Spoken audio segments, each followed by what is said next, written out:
Starting off this hour, the March Against Monsanto. Activists have announced a global protest set for May 25th. The focus, Monsanto's reach into the global food supply. Now, protests are scheduled to take place in more than 36 countries, including the United States. In California, Nick Burnaby, one of the organizers, says that they're looking to inform as well as protest against the proliferation of genetically modified foods. We want to spread awareness, and we want to start from the ground up. So, the easiest thing you can do to know what's in your food is to grow your own food. We start there. At the very top is, where we want labeling and a ban, but I think we should work from the ground up to have the best results. Well, other organizers around the globe have similar intentions. In Greece, organizer Roberta Gogas spoke about how critical the protests will be in austerity-plagued southern Europe. She said Monsanto is working very hard to overturn EU regulations on obligatory labeling, and no doubt they will have their way in the end.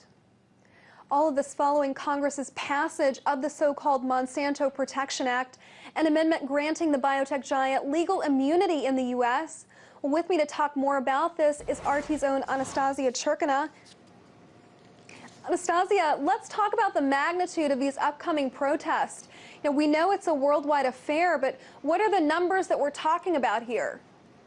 Well, Margaret, March Against Monsanto is a global grassroots movement which is going to organize these worldwide protests taking place throughout the weekend all over the world. We're talking about, they're saying that this is going to span over 6 continents in up to 50 countries with 400 global marches with as many as 200,000 participants. In the United States alone, in about 48 states, different action is going to be taking place. So all of these people planning to flood out onto the streets throughout the world to speak out against this biotech giant accused of producing genetically engineered food and agriculture, accused of turning a blind eye on the health consequences that the food that they produce can have on people throughout the world, because this is in fact a global corporation, also accused of the enormous lobbying power that this corporation has in Washington, for one, where the amount of money it pumps into lobbying allows the passage of certain acts such as the Monsanto Protection Act, very controversial, extremely criticized, but also block any acts that would allow labeling GMOs in the United States. So certainly all of these issues, but just more generally also, people want to bring more attention to what it is that they're putting into themselves, what they're eating, and how they can prevent huge corporations such as Monsanto from creating health consequences for people throughout the world. Well, it sounds like labeling, is definitely a major issue here. So I want to talk to you about these protester goals. Obviously, this is a march against the biotech giant Monsanto, but participants present themselves as a part of a much larger movement. Now, apart from speaking out against Monsanto, are there any other goals that they have in mind?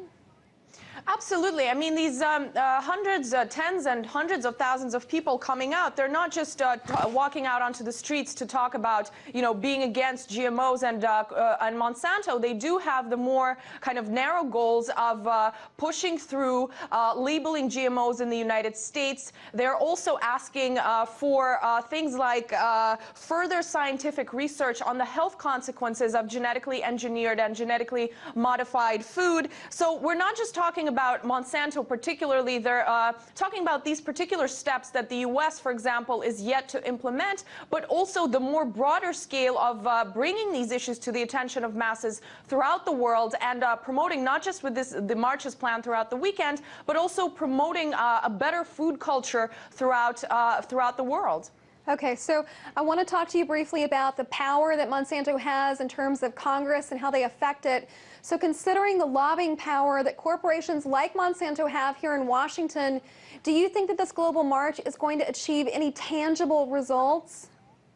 Margaret, that's a very good question, because certainly Monsanto does have immense lobbying powers, immense powers in general when it comes to politicians in Washington, because we do know, of course, that not just the blocking of GMO labeling, but also the certain connections. They have very close ties with some people in Washington, D.C. We do know that one of the people that co-authored the Monsanto Protection Act actually received thousands of dollars worth of campaign contributions. We know that a justice in the Supreme Court got nominated there after being an attorney at Monsanto. So certainly lots of these ties are of a big concern to people, and many activists are saying that basically this is one of the things that also needs to be tackled, and exactly how many people come out onto the streets and exactly how much of an impact and a loud voice they will have is going to determine whether or not certain policies will be implemented to reflect the opinion of all of these people. But so far this has been a major battle, and certainly the activists against Monsanto, even though protests have been numerous throughout the years, because this is of course a corporation that's existed for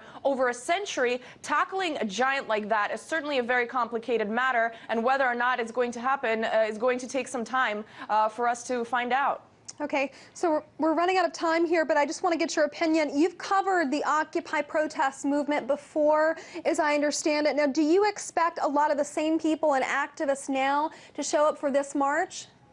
It's very likely, Margaret, because you know, all of these issues are very intertwined. The issues that were brought up by Occupy Wall Street, and certainly, you know, the 99% versus the 1%, the power of the corporations in Washington. All of these things are related to Monsanto, and all of these things we're expecting for people to talk about throughout the weekend, certainly. So I'm sure the Occupy Wall Street movement is definitely going to be part of this crowd tomorrow. Anastasia, we have to leave it there. Thank you so much for that. That was Anastasia Churkina.